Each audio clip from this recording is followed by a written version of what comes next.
Audio Jungle.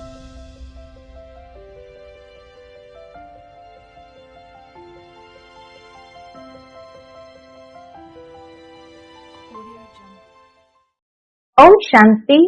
आज 6 नवंबर 2024 के बाबा के अनमोल मधुर महावाक्य सुनेंगे।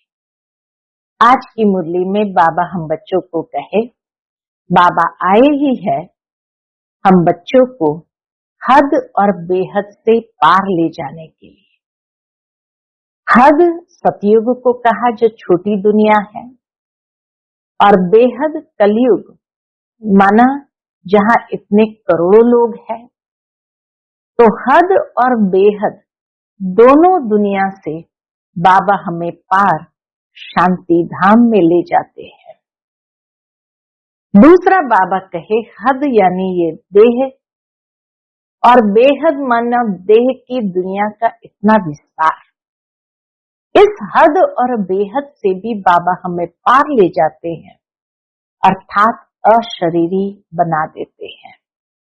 देह और देह की दुनिया से पार मैं आत्मा निराकारी स्वरूप में स्थित हूं। तो जब ऐसे हद और बेहद से भी पार चले जाएंगे, तब बाबा कहे तुम बच्चे अच्छी तरह से उन्नति कर सकेंगे। परंतु कई बार बाबा ने देखा है कि बच्चे कई हद और बेहद की बातों में फंस जाते हैं, तो इसीलिए बाबा की याद भी रहती नहीं है। जब इस हद बेहद की बातों से पार जाएंगे, तो बाबा की याद भी सहज रहेंगी और अवस्था भी अच्छी जमने लगेगी। पवित्र बनते जाएंगे, पावन बनते जाएंगे और नई दुनिया में चलने के योग्य बन जाते हैं। तो सुनते हैं आज के बाबा के अनमोल मधुर महावाक्य। ओम शांति। मीठे बच्चे, बाबा की दृष्टि हद और बेहद से भी पार जाती है। तुम्हें भी हद यानी सतयुग और बेहद कलयुग से पार जाना है। आज की मुरली से प्रश्न है, ऊंच से ऊंच ज्ञान रत्नों की धारणा किन बच्चों को अच्छी होती है? उत्तर, जिनका बुद्धि योग एक बाप के साथ है, पवित्र बने हैं, उन्हें इन रत्नों की धारणा अच्छी होगी। इस ज्ञान के लिए शुद्ध बर्तन चाहिए। बुद्धि रूपी बर्तन शुद्ध चाहिए। उल्टे सुलटे संकल्प भी बंद हो जाने चाहिए।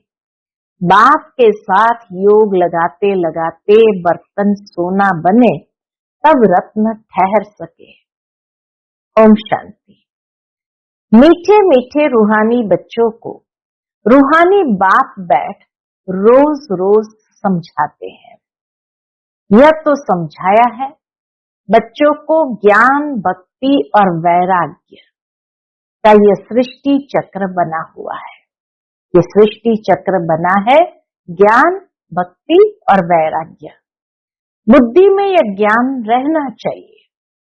तुम बच्चों को हद और बेहद से पार जाना है। बाप तो हद और बेहद से पार है, उनका भी अर्थ समझना चाहिए ना कि हद किसको कहा जाता, बेहद किसको कहा जाता। रूहानी बाप बैठ समझाते हैं। यह भी टॉपिक समझाने की है, कौन सी? ज्ञान, भक्ति, पीछे है वैराग्य। ज्ञान को कहा जाता है दिन, जबकि नई दुनिया है, उसमें ये भक्ति अज्ञान है नहीं। वह है हद की दुनिया, क्योंकि वहां बहुत थोड़े होते हैं। सतयुग में बहुत थोड़े होते, इसलिए वो हद की दुनिया है। फिर आहिस्ते आहिस्ते वृद्धि होती है। आधा समय बाद भक्ति शुरू होती है। वहां संन्यास धर्म है नहीं। सतयुग त्रेता में संन्यास धर्म है नहीं। संन्यास व त्याग होता नहीं, वहां त्याग करने की आवश्यकता ही नहीं। फिर बाद में सृष्टि की वृद्धि होती है, ऊपर से आत्माएं आती जाती है, यहाँ वृद्धि होती रहती है। हद से शुरू होती है, बेहद में जाती है। बाप की तो हद और बेहद से पार दृष्टि जाती है। जानते हैं हद में कितने थोड़े बच्चे होते हैं, फिर रावण राज्य में कितना वृद्धि हो जाती है। अब तुमको हद और बेहद से भी पार जाना है। सतयुग में कितनी छोटी दुनिया है, वहां संन्यास व वैराग्य आदि होता नहीं। बाद में द्वापर से लेकर फिर धर्म शुरू होते हैं, और धर्म शुरू होते हैं। संन्यास धर्म भी होता है, जो घर बार का संन्यास करते हैं।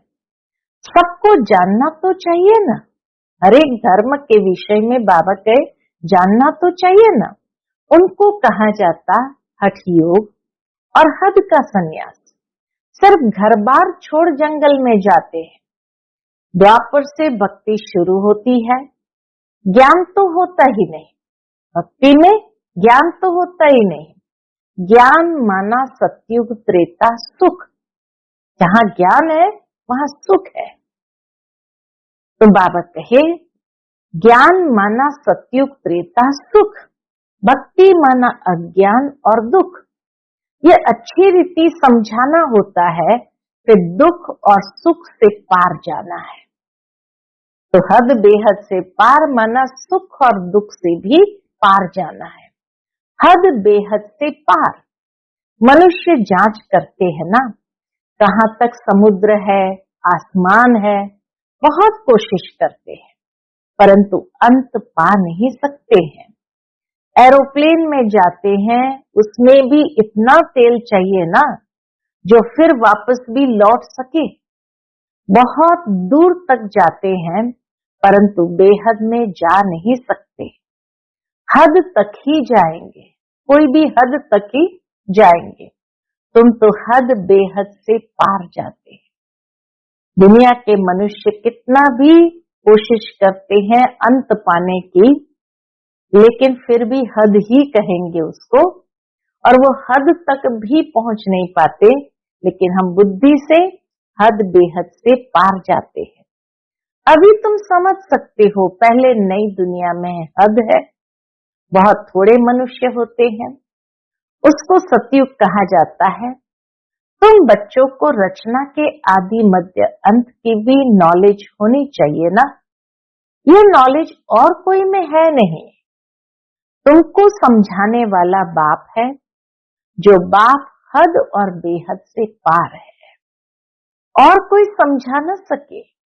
रचना के आदि मध्य अंत का राज समझाते हैं, फिर कहते इससे भी पार चले जाओ। आदि मध्य अंत इस नॉलेज की समझाने से भी पार चले जाओ। वहां तो कुछ भी रहता नहीं, परमधाम में तो कुछ भी रहता नहीं। कितना भी दूर जाते हैं, आसमान ही आसमान है। इनको कहा जाता है हद बेहद से पार। कोई अंत नहीं पा सकते, कहेंगे बेअंत है। बेअंत कहना तो सहज है, परंतु अंत का अर्थ समझना चाहिए। अभी तुमको बाप समझ देते हैं। बाप कहते हैं मैं हद को भी जानता हूं, बेहद को भी जानता हूं। फलाने फलाने धर्म, फलाने फलाने समय स्थापन हुए हैं। दृष्टि जाती है सतयुग की हद तरफ, फिर कलयुग के बेहद तरफ, फिर हम पार चले जाएंगे जहां कुछ नहीं, परमधाम में कुछ नहीं। सूर्य चांद से भी ऊपर हम जाते हैं, जहां हमारा शांति धाम स्वीट होम है। ये सतयुग भी स्वीट होम है, वहां शांति भी है, तो राज्य भाग्य सुख भी है। दोनों ही है ना, सुख और शांति सतयुग में दोनों ही है। घर जाएंगे तो वहां सिर्फ शांति होगी, सुख का नाम नहीं लेंगे। अभी तुम शांति भी स्थापन कर रहे हो और सुख शांति भी स्थापन कर रहे हो। वहां तो शांति भी है, सुख का राज्य भी है। मूल वतन में तो सुख की बात नहीं, मूल वतन में सुख नहीं है। आधा कल्प तुम्हारा राज्य चलता है, फिर आधा कल्प के बाद रावण का राज्य होता है। अशांति है ही 5 विकारों से। 2500 वर्ष तुम राज्य करते हो, फिर 2500 वर्ष बाद रावण राज्य होता है। उन्होंने तो लाखों वर्ष लिख दिए हैं, एकदम जैसे बुद्धू बना दिया है। 5000 वर्ष के कल्प को लाखों वर्ष कह देना बुद्धूपना कहेंगे ना? बाबा के यही बुद्धूपना कहेंगे ना? जरा भी सभ्यता नहीं है। देवताओं में कितनी दैवी सभ्यता है, वह अब असभ्यता हो पड़ी है। कुछ नहीं जानते, आसुरी गुण आ गए। आगे तुम भी कुछ नहीं जानते थे। काम कटारी चलाए आदि मध्य अंत दुखी बना देते थे। इसलिए उनको कहा ही जाता है रावण संप्रदाय। दिखाया है राम ने बंदरों की सेना ली। अब रामचंद्र त्रेता का, वहां फिर बंदर कहां से आए? और फिर कहते हैं राम की सीता चुराई गई। ऐसी बात वहां होती ही नहीं। जीव जानवर आदि 84 लाख योनियां जितनी यहाँ है, उतनी सतयुग त्रेता में थोड़ी होगी। हाँ, इस दुनिया के अंदर 84 लाख योनियां जरूर है। हमें सब योनियों में जाना नहीं है, लेकिन बाबा कहे सतयुग त्रेता में तो इतनी योनियां भी नहीं है। ये सारा बेहद का ड्रामा बाप बैठ समझाते हैं। बच्चों को बहुत दूरांदेशी बनना है। आगे तुमको कुछ भी पता नहीं था। मनुष्य होकर और नाटक कोई नहीं जानते हैं। अभी तुम समझते हो सबसे बड़ा कौन है। ऊंच से ऊंच भगवान श्लोक भी गाते हैं, ऊंचा तेरा नाम, ऊंचा तेरा काम, ऊंचा तेरा ठाम। अब तुम्हारे सिवाय और कोई की बुद्धि में नहीं है। तुम्हारे में भी नंबरवार है। बाप हद और बेहद का दोनों राज समझाते हैं। संगम युग पर ही बाप आकर हमें हद बेहद दोनों का राज समझाते हैं। उनसे पार कुछ भी है नहीं। वह है तुम्हारे रहने का स्थान, जिसको ब्रह्मांड भी कहते हैं। जैसे यहाँ तुम आकाश तत्व में बैठे हो, इनमें कुछ देखने में आता है क्या? रेडियो में कहते हैं आकाशवाणी। अब यह आकाश तो बेअंत है, अंत पा नहीं सकते, तो आकाशवाणी कहने से मनुष्य क्या समझेंगे? यह जो मुख है, यह है पोलार।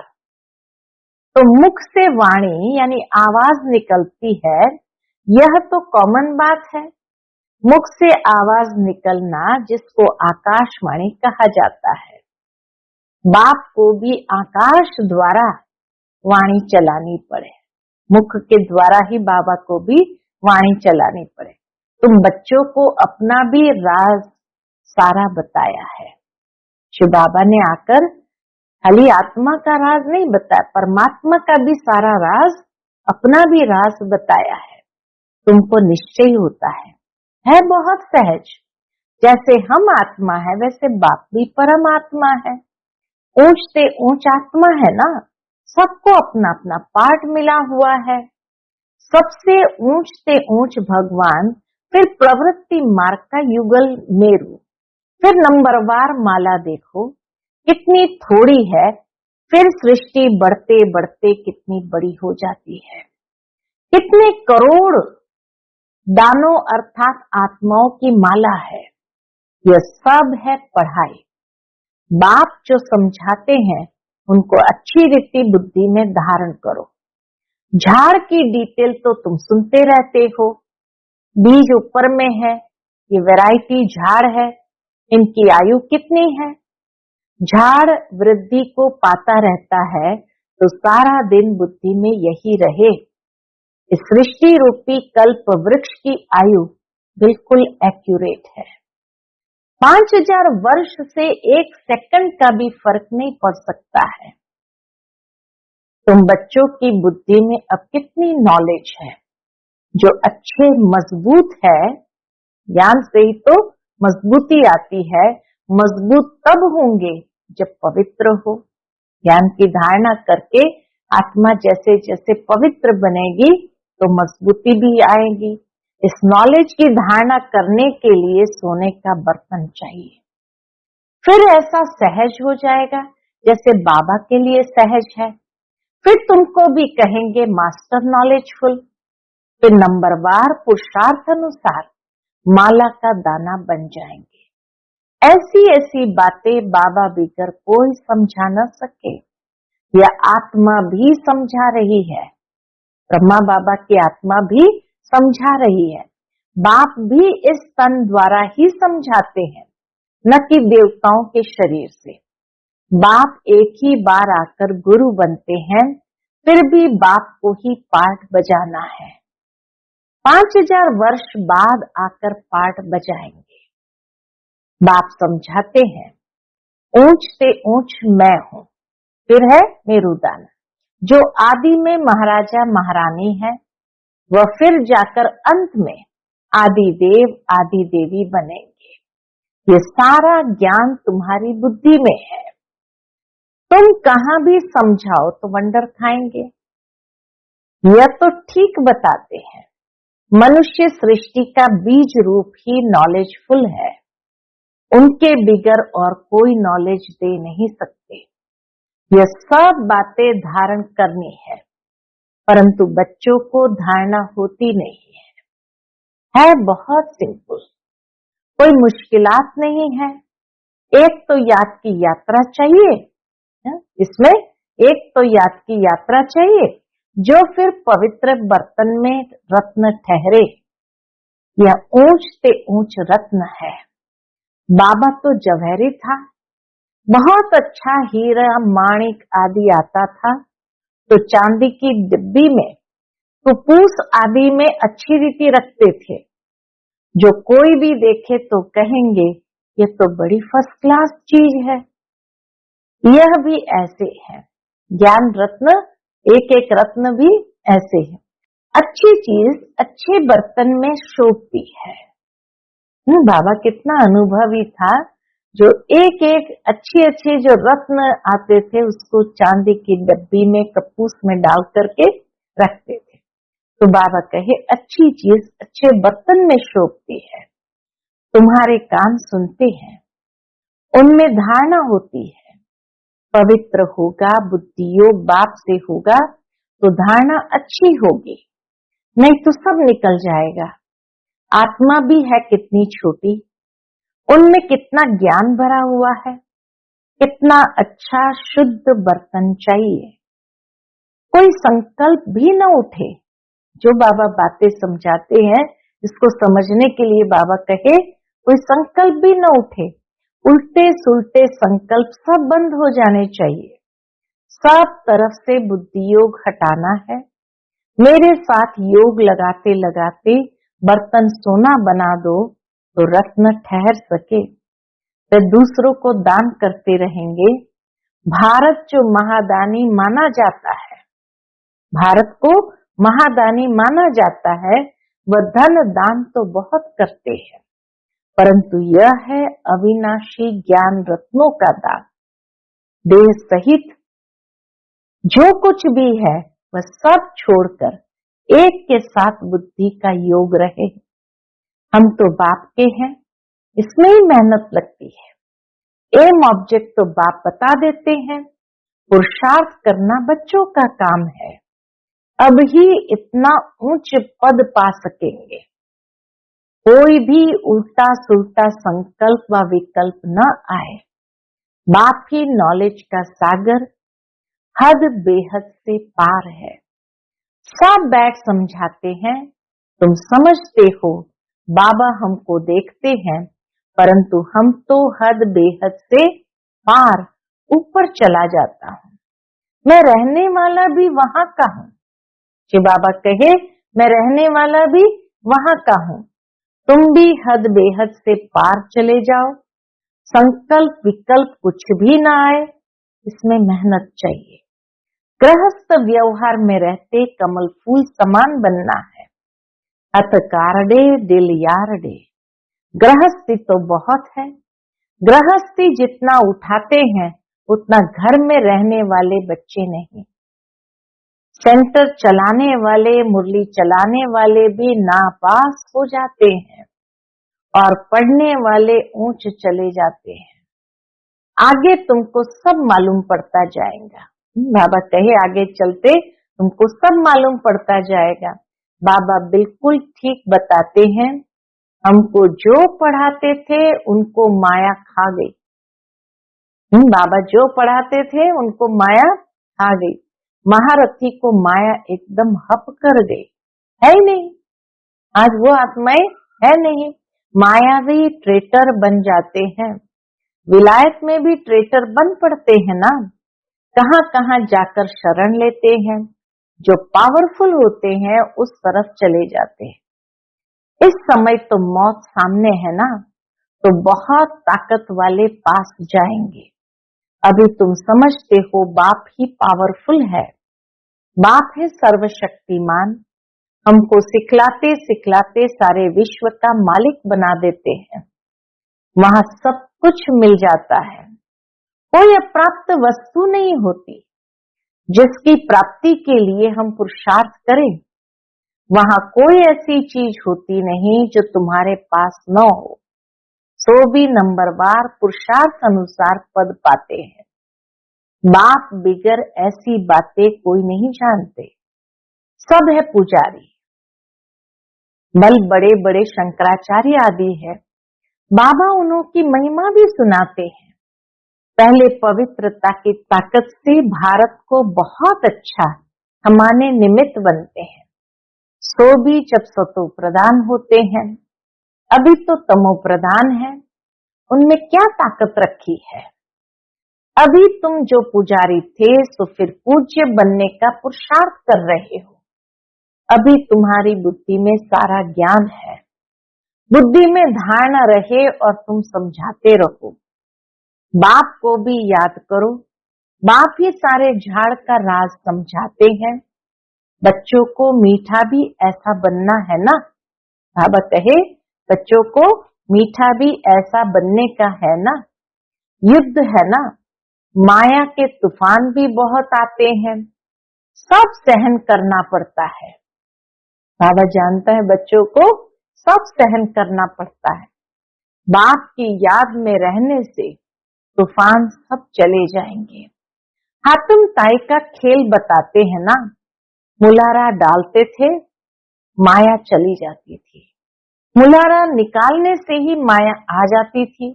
छुई होती है ना, हाथ लगाओ तो मुरझा जाते हैं। माया बड़ी तीखी है, इतना ऊंच पढ़ाई पढ़ते पढ़ते बैठे बैठे गिरा देती है। इसलिए बाप समझाते रहते हैं, अपने को भाई भाई समझो तो फिर हद बेहद से पार चले जाएंगे। आत्म रूप में भाई भाई समझो तो हद बेहद से पार चले जाएंगे। शरीर ही नहीं तो फिर दृष्टि कहाँ जाएगी। इतनी मेहनत करनी है, सुनकर फा नहीं हो जाना है, नहीं तो सुनकर ही फा हो जाते हैं। कल्प कल्प तुम्हारा पुरुषार्थ चलता है और तुम अपना भाग्य पाते हो। बाप कहते हैं पढ़ा हुआ सब कुछ भूलो, बाकी जो कभी नहीं पढ़े हो वह सुनो और याद करो। उनको कहा जाता है भक्ति मार्ग। तुम राज ऋषि हो ना, जटाएं खुली और मुरली चलाओ।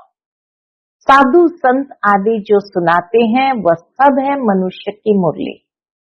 साधु संत आदि जो कुछ भी सुनाते हैं वह सब है मनुष्य की मुरली। यह है बेहद के बाप की मुरली।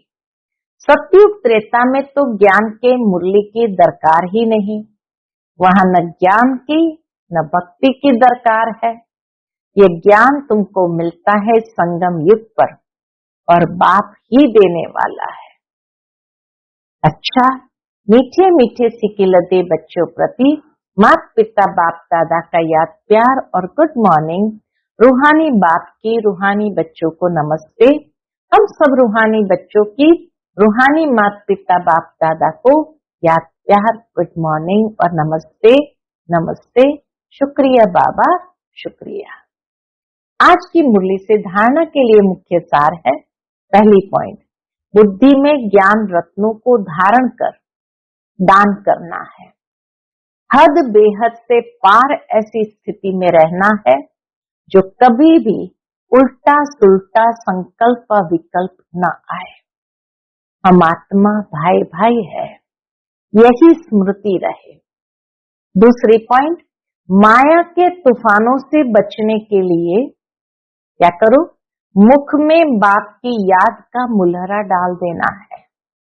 सब कुछ सहन करना है, छुई मुई नहीं बनना है, नाजुक नहीं बनना है, माया से हार नहीं खानी है। आज का बाप दादा का मधुर वरदान हम बच्चों के प्रति है, सदा एक के स्नेह में समाये हुए एक बाप को सहारा बनाने वाले सर्व आकर्षण मुक्त भव। सदा एक के स्नेह में समाये हुए एक बाप को सहारा बनाने वाले सर्व आकर्षण मुक्त भव। जो बच्चे एक बाप के स्नेह में समाये हुए हैं वे सर्व प्राप्तियों में संपन्न और संतुष्ट रहते हैं। उन्हें किसी भी प्रकार का सहारा आकर्षित नहीं कर सकता। उन्हें सहज ही एक बाप दूसरा न कोई ये अनुभूति होती है। उनका एक बाप ही संसार है। एक बाप द्वारा ही सर्व संबंधों के रस का अनुभव होता है। उनके लिए सर्व प्राप्तियों का आधार एक बाप है, न कि वैभव व साधन। इसलिए वह सहज आकर्षण मुक्त हो जाते हैं।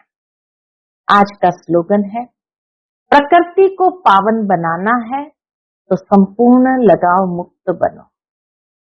प्रकृति को पावन बनाना है तो संपूर्ण लगाव मुक्त बनो। अच्छा, ओम शांति।